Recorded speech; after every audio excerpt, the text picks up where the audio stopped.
Boa noite, meus alunos do terceiro ano. Hoje eu vou trazer mais uma aulinha de química para vocês aí, para que vocês melhorem um pouco a maneira de ver. E hoje a gente vai falar de uma coisa que a gente usa muito, né? E hoje é uma das questões que mais tem assim presentes no Enem hoje, que é pilhas. Então a gente hoje vai aprender quimicamente como é que funciona uma pilha. Uma coisa, não é uma coisa difícil, é uma coisa interessante, que o que acontece, na verdade, é uma transferência de elétrons. Então, um elemento químico doa elétron para outro elemento químico. Então, isso promove uma corrente elétrica e isso gera eletricidade. Mas, de um modo geral, uma pilha é um dispositivo, né, um dispositivo químico que acontece da seguinte maneira: é uma reação química que vai, na verdade, produzir uma corrente elétrica. Tá? E essa corrente elétrica a gente utiliza hoje de diversas maneiras. Né? Hoje a gente tem celular, a gente tem rádio, a gente tem controle remoto. Então, tudo que você imaginar aí, né? A gente tem bateria de automóvel, né? Bateria de avião. Então, a gente tem uma série de elementos, né? De possibilidades de aplicabilidade de pilha que a gente vai discutir um pouco nessa aula de hoje. Então, isso é importante. Espero que vocês gostem do conteúdo, tá? Eu vou compartilhar aqui o nosso quadrozinho digital para que a gente consiga fazer as anotações necessárias, né, para que a gente entenda isso daí, tá? E aí a gente vai observar como seria, na verdade, o funcionamento, né, de uma pilha, né? Entender o que seria a pilha. Então a gente começa a entender primeiro o que seria a definição de pilha, né? Então vou fazer aqui um esqueminha de uma pilha, né? Aquela pilha que a gente conhece geralmente, ela tem uma regiãozinha aqui positiva e ela tem uma regiãozinha negativa, né? Então as pilhas de um modo geral, a que a gente mais se identifica é quando a gente tem essa visualização. Então, o que seria uma pilha do ponto de vista químico, né? É uma reação, o que é que a gente tem aqui? É uma reação química, a gente tem elementos químicos ali, ó, é uma reaçãozinha química que vai produzir o que aí, ó? Corrente elétrica. E vocês estão estudando comigo o que é corrente elétrica lá do ponto de vista de física, tá? Então, o que é que a gente tem geralmente? A gente tem aqui um fio, tá? Um fio condutor. Esse fio ele tem uma diferença de potencial, carga positiva e negativa, e o que é que a gente encontra aí? A gente encontra os elétrons, que são cargas. E esses elétrons, eles fazem o quê? Eles começam a andar ordenadamente. Então, a reação química, ela vai produzir o quê? Ela vai produzir corrente elétrica. Então, essa é a definição de pilhas, tá? Então, quando a gente começa a entender pilha, a gente precisa voltar um pouquinho na história, né? E entender como foi que os caras chegaram a esse raciocíniozinho aí, né? Como é que os caras descobriram isso, né? Se você olhar, a eletricidade, ela sempre foi, assim, algo fascinante para os cientistas de um modo geral, né? Então, em 1800, para você ter uma ideia, o que aconteceu em 1800? O Alessandro, né, o Alexandro, né? O Alexandro Volta, é tanto que hoje a gente usa Volt como em homenagem ao Alexander, né? O Alexander Volta, ele observou o seguinte, ele observou que alguns metais conseguiam aí, nesse caso, ó, doar elétrons para outros elementos, tá? E ele observou especificamente isso entre zinco, tá? E cobre. Ele observou que o zinco doava naturalmente, ó, elétrons para quem? Para o cobre. Então, ele observou que metais têm essas características. Metal tem facilidade de doar elétron. Então, ele montou o que seria a primeira pilha raciocinada por esses caras. Como seria a pilha? Ele fez uma estruturazinha de madeira, ó, com a base aqui, tá? Então, ele fez essa estruturazinha de madeira com essa base aqui. E ele pegou esses menores, esses metais aqui, na forma de disco, tá? E pegou um disco de cada metal desse aqui. Pegou um disco de cobre e pegou aqui, por exemplo, um disco de zinco. Tá? Então, ele pegou esses dois metais aqui e pegou como se fossem duas moedas, dois discozinhos. Ó. E ele alternou, ele pegou e colocou aqui um metal, aí outro metal e saiu alternando aqui. Então, ele colocou aqui, ó, zinco, ele colocou aqui, ó, cobre, aí ele colocou aqui de novo zinco, e no meio, aqui, ele colocou aqui um pedaço de papelão umidificado com sais, tá? Ele colocou sais, ou seja, um pouquinho de sal com água. E aqui ele puxou dois eletrodos. Puxou um eletrodo positivo e aqui puxou um eletrodo negativo. Então ele fez a primeira pilha, foi o Alessandro Volta. Então ele observou que os metais tinham essa característica. Então o cara foi aí fantástico, ele bolou esse negócio aí, né? Você vê que esses caras é um raciocínio danado, né? E, na verdade, você vê, em 1800 ele propôs isso aí. Somente em 1836, um cara chamado Daniel, né? Pegou aí o raciocínio dessa pilhazinha, deixa eu consertar aqui o nome dele, Daniel.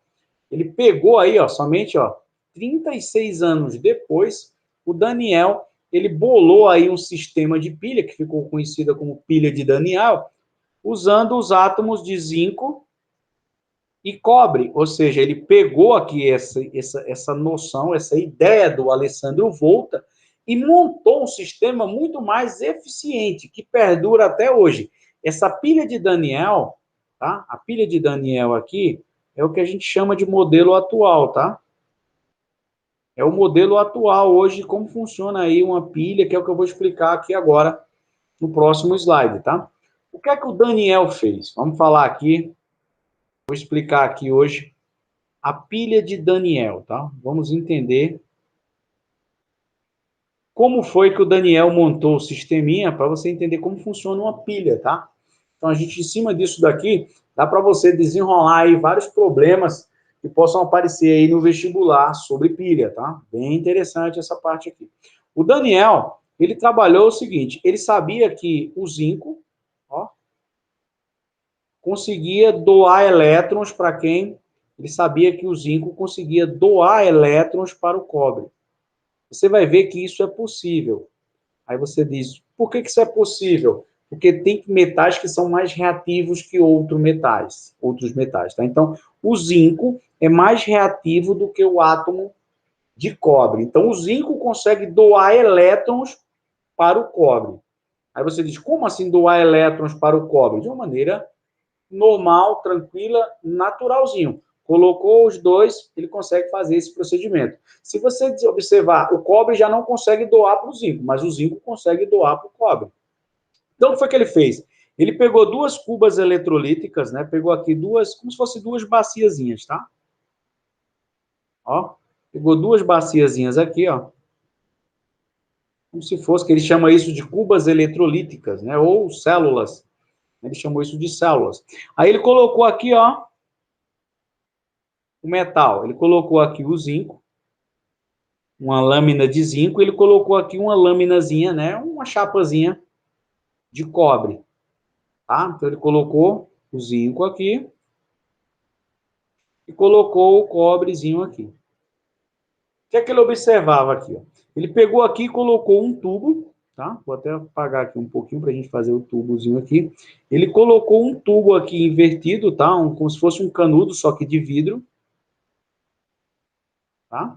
Colocou aqui algodão aqui na entrada e colocou uma solução aqui de cloreto de potássio, tá? Então, ele tinha aqui cargas positivas e cargas aqui negativas. Então, ele chamou isso daqui de ponte salina, tá? Essa regiãozinha aqui, ó, tá? Ele chamou essa regiãozinha aqui de ponte salina. Você vê que ele está melhorando. Você vê que na pilha do Volta, essa ponte salina era aqueles papelãozinhos que ele colocou lá com saizinhos. Aqui ele colocou um sal usando um líquidozinho, né? O meio aquoso, direitinho. E aqui ele colocou duas soluçõezinhas aqui dentro, tá? Junto do eletrodozinho. Ele colocou aqui sulfato de zinco e ele colocou aqui, ó, sulfato de cobre, tá? Na outra. Cada chapazinha com seu íon sulfato de cobre. E ele ligou aqui um fio e colocou aqui um voltímetro. E ele observou e chamou isso daqui de polo negativo, ele chamou isso daqui de ânodo, e ele chamou essa outra região de polo positivo, que ele chamou isso aqui de cátodo. Então, ele tinha o ânodo e tinha o cátodo, tá? Ele tinha uma região negativa e uma região positiva. E ele observava que o elétron, ele saía do zinco para o cobre, tá? Então, o que que acontecia?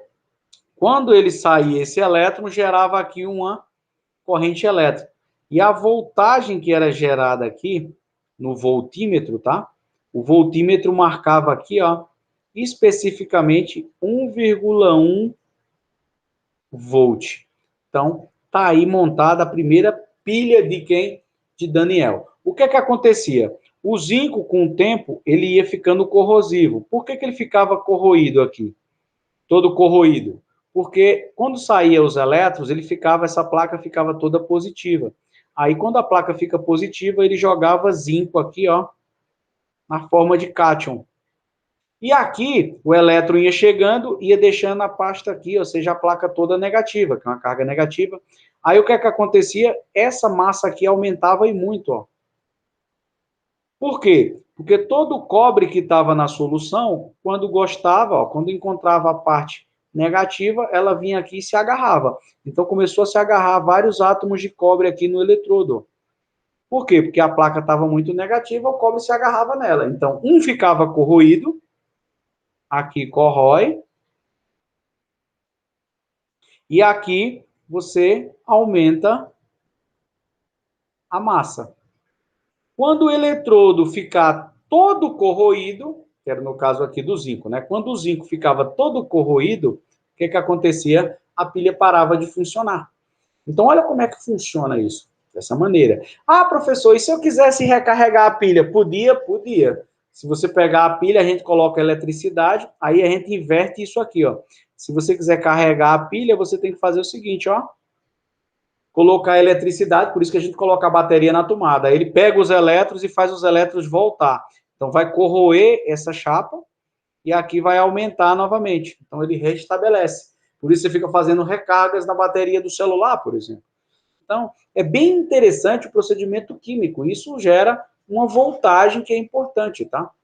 Aí você diz, e como é que eu calculo essa voltagem? Como é que a gente calcula aqui a voltagem da pilha, né?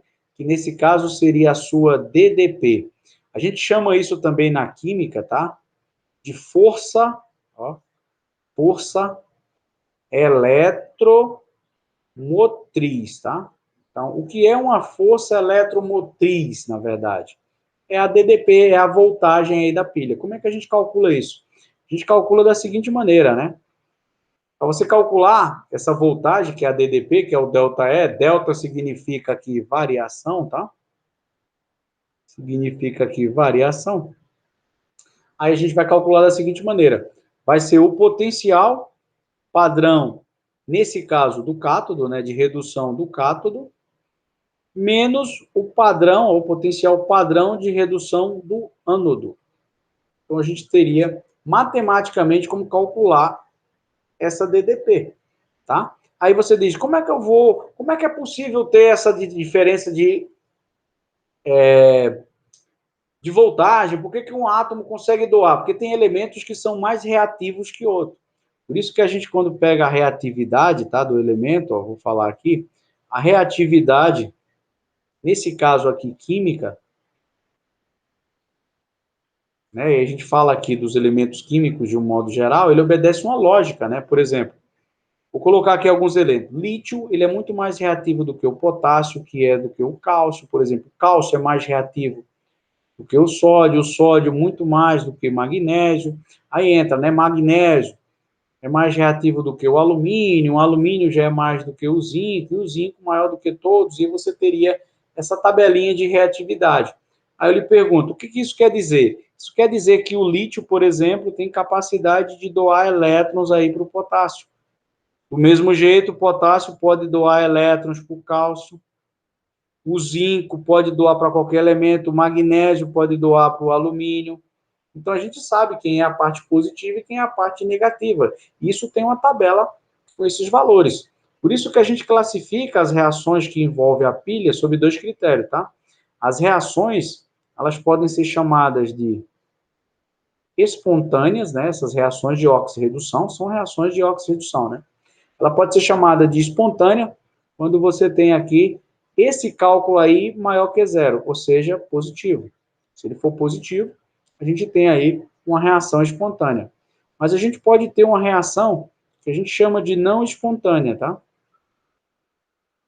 Aí você diz, o que seria uma reação não espontânea? É quando você calcula essa DDP, ou seja, essa força eletromotriz, e isso dá um valor negativo. Aí você diz que essa reação ela não é espontânea. Então, ela pode ser espontânea, uma reação da pilha, e ela pode ser não espontânea. A espontânea é o que vai originar as pilhas, tá?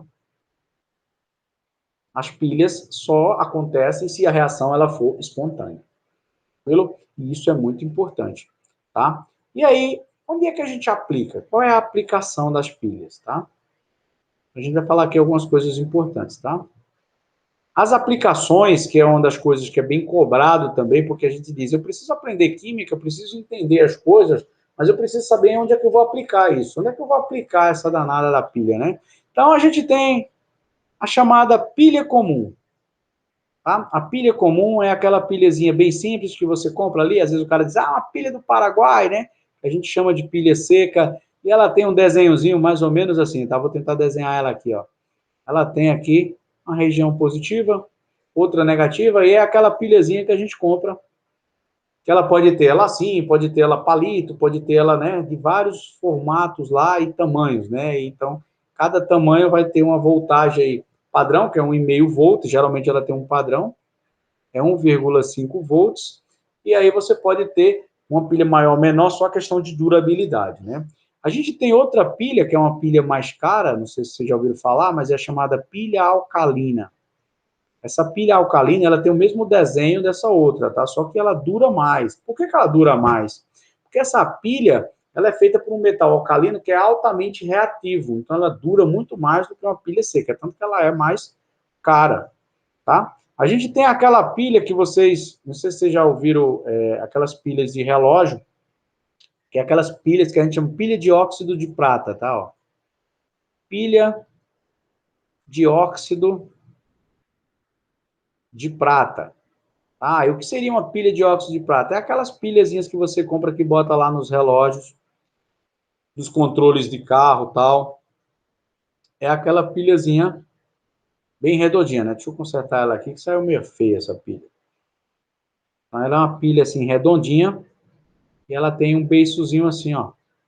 Então, a parte aqui é positiva, a parte de baixo é negativa, e essa é uma pilha que a gente encontra muito em controle de som automotivo, né? A gente coloca no relógio, aí chama pilha de óxido de prata, tá?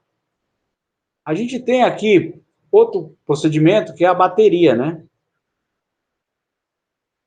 Nesse caso, a bateria de chumbo, muito comum nos automóveis, tá? Aí você diz, como é que ela seria, né? A bateria, ela é uma caixa e ela tem dois eletrodozinhos, né? Um positivo e um negativo, que é onde dá aquela diferença. E aqui dentro você tem uma soluçãozinha. A gente diz que é a solução de bateria, né? Qual é a diferença de pilha para bateria?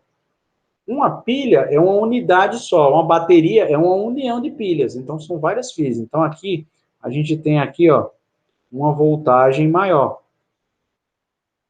Por quê? Porque uma bateria nada menos é do que você ter aqui, ó, uma associação de pilhas.